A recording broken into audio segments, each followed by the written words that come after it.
dengan disparitus kultus, tetapi terjadi perceraian, apakah itu bisa dianulasi? Anda tahu disparitas kultus? Apa Pak? Beda agama. Ya, beda agama. Disparitas kultus itu beda agama. Perkawinan beda agama selama diterima di dalam gereja, kalau nanti ada masalah, tetap tidak bisa bercerai. Tidak bisa dianulasi. Tergantung.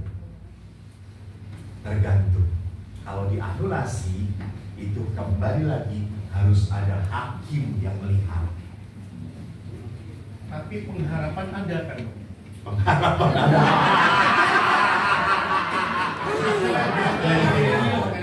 Ya, sesuai dengan tahun jubileum kita. Pak, tahun jubileum pengharapannya untuk sukacita kebaikan.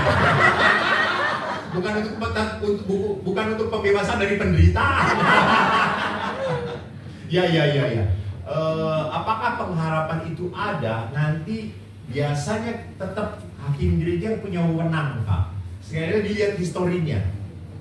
Bukan egoisme, bukan saya mau melepaskan dari penderitaan. Sorry ya, seringkali orang mau melepas supaya apa? Saya nggak mau tanggung jawab. Sudahlah. Gimana Pak? Oke.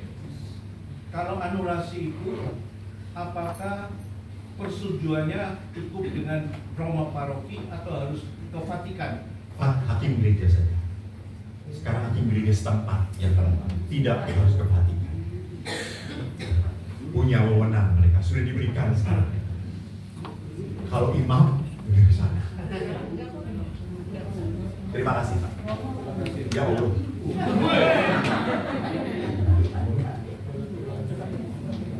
Bu, nggak perlu pakai mikro.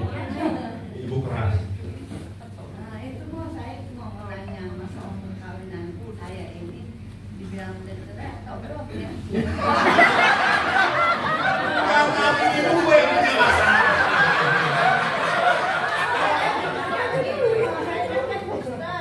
Saya kan Katolik, kawinnya secara Katolik. Terus sekarang bisa gitu aja kan. Nah, nama statusnya saya itu udah bercerai, emang udah bisa sih, udah bisa. Tapi maksudnya saya ditanya orang udah cerai apa belum? Karena udah bisa, udah lama. Ya kan perkawinan udah 19 tahun, ya kan bisanya belum lama. Tapi dia sendiri ya udah aku sendiri aja gitu. Itu dianggapnya bagaimana kok mau itu yang perkawinan itu aja. Jadi, ya jangan emosi dulu kan ya. Saya bukan suami ibu ya. Jadi status ibu adalah apa? Menikah. Iya. Iya, menikah. Tapi untuk sementara kami berpisah. Tapi kalau ada keinginan kamu kembali, apa bilang gitu? Nah, itu berarti dosa. Itu kan udah menutup hati dong. Emangnya Tuhan jadi bisa? Sebentar. Saya bisa mengerti suami ini karena hati.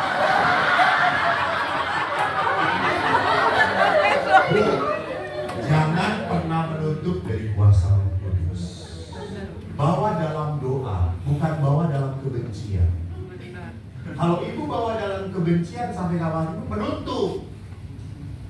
Tetapi bawa dalam doa, Tuhan, yang mau menikah dulu kan saya. Yang merusak ini kami, bukan Tuhan. Tuhan tidak pernah salah menyatukan. Maka apa? Buka hati untuk Tuhan. Bukan apa namanya? Nggak bisa, nggak mungkin, kita sudah paling kesel. Ya sudah. Sampai kapanpun Tuhan tidak akan pernah bisa membantu kita. Kita tidak mau ditolong. Padahal doa kita, Tuhan tolong, Tuhan berkati. Gimana bisa diberkati? Anda mengampuni pasangan Anda aja nggak bisa. Saya mengampuni kok. Ya, kan? Tapi kalau disuruh saya berbalik lagi, saya nggak bisa.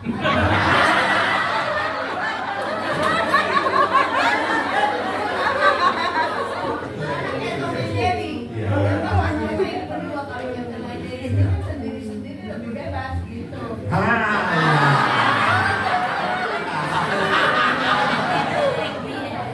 Mengerti apa apa yang dicari? Bebas.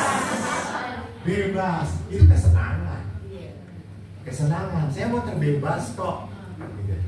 Saya mau terbebas. Ini yang akhirnya merusak relasi perkawinan. Karena dalam perkawinan yang penting saya. Padahal kan tadi dikatakan dalam perkawinan sudah tidak ada kata saya lagi. Demi kebaikan, bukan demi saya.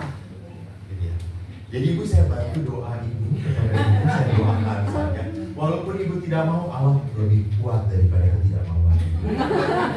Tuhan memberkati. Thank you. Satu terakhir.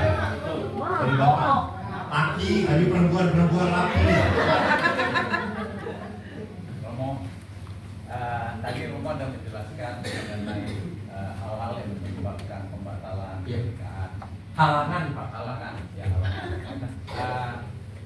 banyak kita tahu, hampir 90% lebih mungkin banyak orang kalau dalam masa penjajakan, masa pacaran, kenalan. Tidak semua tahu mengenai pasangannya gitu. Termasuk hal-hal yang dibilang tadi oleh Romo, ada penyimpangan dalam hal yang tadi dalam tanda petik gitu ya Romo ya.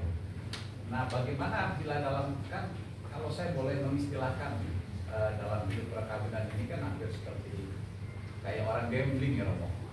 Orang gambling artinya kan banyak hal yang kita tidak tahu, kekurangan penuh daripada pasangan kita, tapi ya mau tidak mau kita harus belajar mengerti Romo. Belajar mengerti, harus belajar menerima. Karena saya selalu mengatakan bahwa cintailah kekurangannya karena itu tak dimiliki orang lain. Ya, sudah gitu. betul. Nah, maksud saya bagaimana mengantisipasi itu tadi, Romo? Saya mau, Bapak udah menikah, Bapak? Udah. Ya, betul. Pernikahan saya 33 tahun. Edan. Pas Yesus mati, saudara-saudara. Dan Yesus bangkit lagi. Menarik Pak, betul. Maka saya ngomong kepada anak-anak muda. Dan saya selalu berkata, beberapa kali dalam seminar, mengapa perkawinan gagal? Karena dalam perkawinan orang-anak muda sekarang, high expectation, low preparation. Itu. Kita nggak siap melihat perubahan karakter pasangan. Waktu pacaran gila, senyum banget, I'm really the queen, you know. Setelah menikah, lu pembantu. So sweet. Jadi kita terlalu tinggi ekspektasinya dan low preparation. Kita juga gereja sadar untuk jadi imam kami harus sekolah 12 tahun. Untuk perkawinan cuma 3 hari tuh khusus perkawinan. Ya tuh sebentar banget. Maka disitulah pentingnya adalah apa? Ada marriage encounter, ada marriage enrichment, ada couple for Christ. Di situ dibantu supaya Anda tidak shock. Bagus kata-kata Bapak, supaya saya bisa menerima kelemahan pasangan. Biasanya perkawinan 5-10 banyak argue-nya, banyak ributnya. Tapi setelah 10 tahun gak banyak karena cincai lah. Udahlah cengli. Kohwan mau diapain lagi? Mau dibalikin udah pada mati orang tuanya. Akhirnya amsyong. Ya amsyong. Bener banget amsyong ya.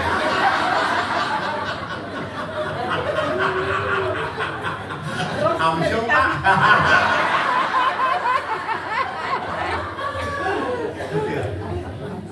Maka saya selalu mengatakan kepada anak muda, nak muda, kamu sebelum resepsi koleksi dulu. Dari koleksi baru seleksi. Setelah seleksi baru resepsi. Koleksi itu bukan koleksi pacar, koleksi teman. Karena kalau kamu berteman, kita akan jujur. Kalau berpacaran palsu semuanya. Kan pura-pura baik, pura-pura tersenyum, pura-pura senang. Tapi kalau berteman, kita akan jujur. Oh, saya tahu. Oh, dia memperlakukan orang kecil seperti apa. Oh, dia berlaku kepada orang tuanya seperti apa. Oh, dia berlaku kepada teman-temannya seperti apa. Saya jadi terbuka. Oh, orang ini yang bisa saya pilih. Orang ini yang bisa saya pacari.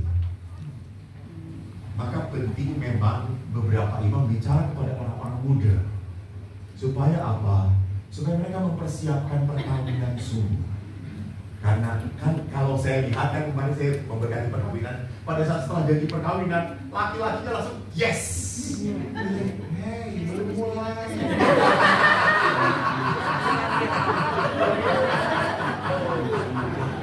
Lo nggak tahu penderitaannya ya. Seringkali nggak siap. Maka ada satu kursus perkawinan yang kursus Bandung bagus, namanya paduan kasih. Jadi paduan kasih itu 3 bulan. Dan dalam 3 bulan pasangan calon ini di mentor oleh pasangan suami istri. Sehingga si cowok ini ngerti, oh ceweknya punya masa lalu seperti apa. Jujur punya pacar berapa. Jujur keluarganya kayak gimana. Dibuka sungguh. Beberapa pasangan setelah ikut paduan kasih nggak jadi, ya nggak apa-apa, daripada kacau. Jadi dia dipersiapkan sungguh, you fight sebelum lu nikah. Jangan hanya menjaga perasaan, jangan nanti takut kehilangan. Nggak apa-apa, kehilangan 1 intan kau dapat.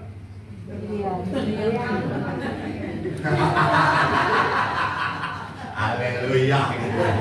Jadi memang itu masalah di dalam persiapan perkawinan kita, sedang memperbaiki juga. Terima kasih Pak atas masukannya. Terima kasih semuanya, Tuhan memberkati. Baik, saya